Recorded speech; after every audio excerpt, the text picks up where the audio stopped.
Les gens, je pense, ne savent pas trop comment parler de ce qu'on vit parce qu'ils ne peuvent pas l'imaginer. Alors, ils essaient de nous encourager en disant « Allez, vas-y, relève-toi, mais tu vas rencontrer quelqu'un ». C'est pas du tout ce qu'on a envie d'entendre. Moi, Emmanuel, il fait partie de mon quotidien. Je pense à lui, je pense à chaque minute, chaque jour.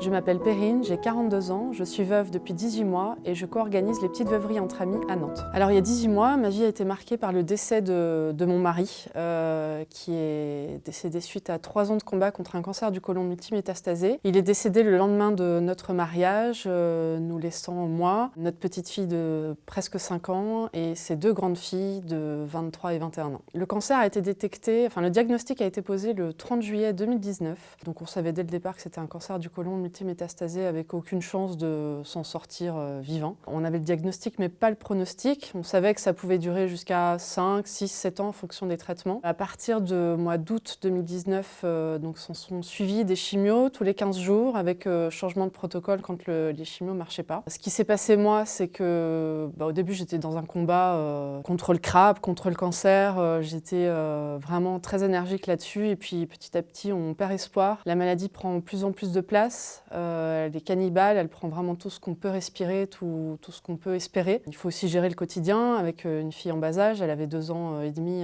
lorsqu'on a eu le diagnostic. Donc là, il faut commencer, alors je voyais déjà évidemment des psys dans ma vie, mais là j'ai vraiment travaillé un grand travail qui s'appelle le deuil blanc, donc le deuil des projets que je n'aurai plus jamais avec Emmanuel.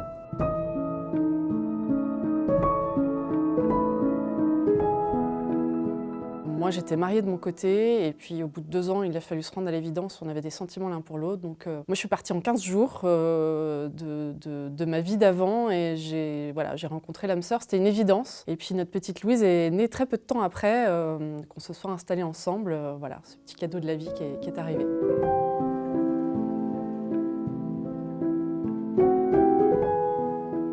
Donc j'ai tout monté avec le maire du village. Du coup, j'ai fait avancer le mariage parce qu'on sentait bien qu'il attendait cette date, qu'il l'espérait de tout cœur, mais il souffrait beaucoup. Et on a eu l'accord 2 heures avant notre mariage qui s'est déroulé dans le salon de mes parents avec tous les amis, les associés, la famille.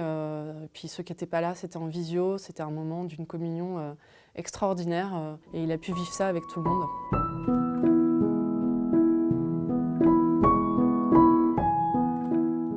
Depuis 18 mois, je suis ce qu'on appelle une veuve précoce parce que j'ai moins de 55 ans. J'ai vécu évidemment une douleur immense. J'ai traversé, alors il y a plusieurs étapes. On parle de la courbe d'Elisabeth Kübler-Ross, donc la courbe du deuil, qui est aussi la courbe du changement, mais il y a aussi plusieurs étapes dont parle Christophe Fauré, un psychiatre spécialiste de l'accompagnement à la mort et au deuil. Au début, on vit beaucoup de sidération, beaucoup de suractivité. En fait, on comprend assez vite qu'on vit un traumatisme et que notre corps et notre tête se mettent en mode protection.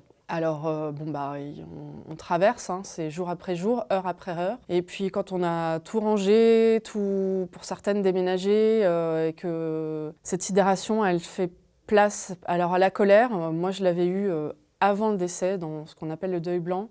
Moi, j'ai fait place à beaucoup de tristesse, beaucoup de solitude, un grand sentiment de solitude. L'autre nous manque éperdument, il est plus là. Et puis, il faut affronter le quotidien avec un enfant de 5 ans. Alors après, on a des vagues d'émotions sinusoïdales, je les appelle comme ça, je crois que Christophe Fauré les appelle autrement, où ça va bien un jour, puis le lendemain, c'est les abysses profondes. Et plus le temps passe, plus les abysses, on les rencontre de moins en moins souvent, mais elles sont assez terrifiantes.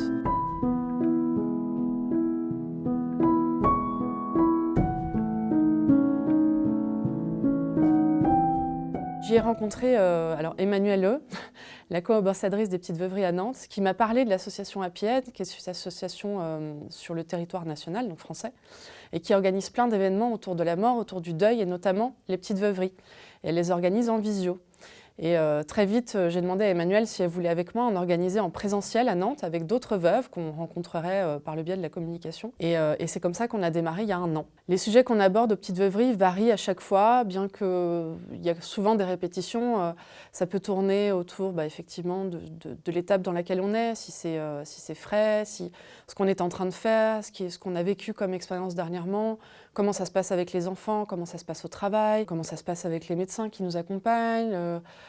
Si on a envie de rencontrer quelqu'un d'autre, c'est rarement le cas. Comment ça se passe les vacances, c'est compliqué aussi de partir seul avec des enfants, c'est assez nouveau pour pour nous, c'est pas le projet de départ. Donc, et puis on a un truc en commun, c'est qu'on se sent un peu des warriors, c'est-à-dire qu'il y a des trucs qu'on est obligé de faire toute seule, sans l'autre. Donc là-dessus, on se félicite sur nos petits succès du mois dernier, quoi. Je suis très bien entourée. Je sens quand même qu'il peut y avoir un malaise parce qu'il peut y avoir de la pitié ou quelque chose de douloureux. Les gens, je pense, ne savent pas trop comment parler de ce qu'on vit parce qu'ils ne peuvent pas l'imaginer. Alors ils essaient de nous encourager en disant « Allez, vas-y, relève-toi, mais tu vas rencontrer quelqu'un ».